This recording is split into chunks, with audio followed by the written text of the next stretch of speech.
عید مبارک.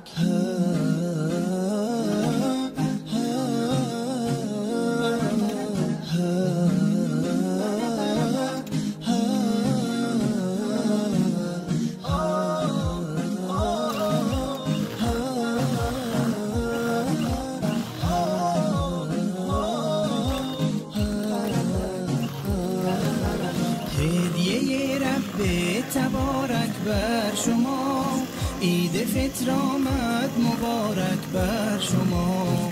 مظهر توحید و ایمان آمده، مؤمنان را عید مهمان آمده. یک ندا آید برای مؤمنان، مژده بخشش ز سوی آسمان.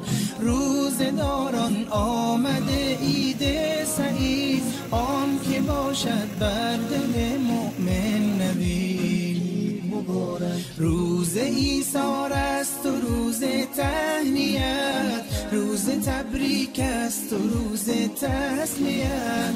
تسلیت بر روز خاران می شود، تهنیت بر روز داران می شود.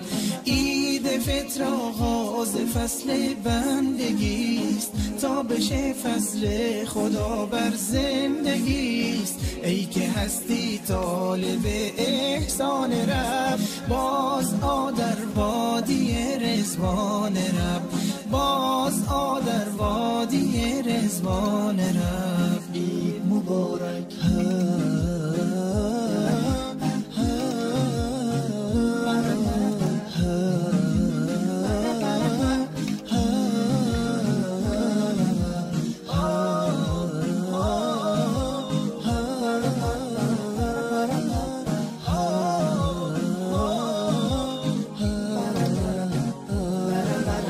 هدیه رب تبارک بر شما، عید فطر آمد مبارک بر شما.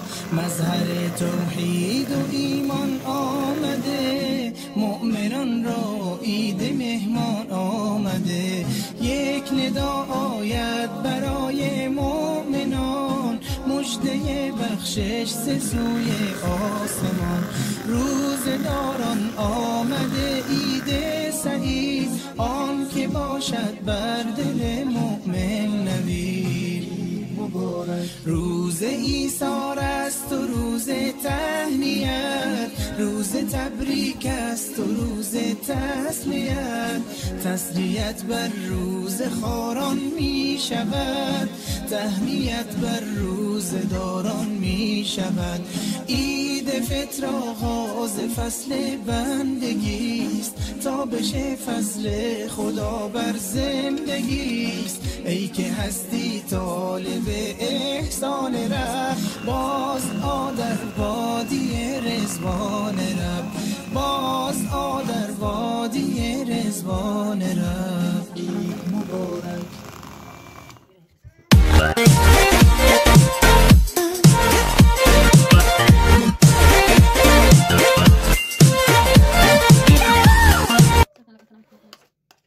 عید مبارک.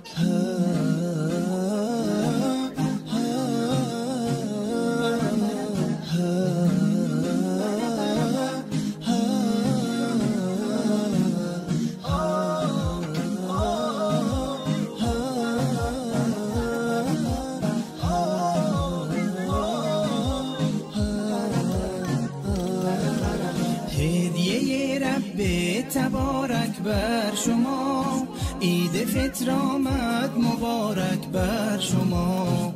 مظهر توحید و ایمان آمده، مؤمنان را عید مهمان آمده.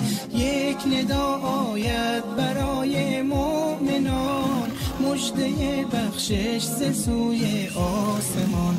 روزداران آمده عید سعید، آن که باشد بر دل مؤمن نوید مبارک. روز ایثار است و روز تهنیت، روز تبریک است و روز تسلیت. تسلیت بر روز خاران می شود، تهنیت بر روز داران می شود. عید فطر آغاز فصل بندگیست، تا بشه فصل خدا بر زندگیست. ای که هستی طالب احسان رب، باز آ در وادی رضوان رب، باز آ در وادی رضوان رب.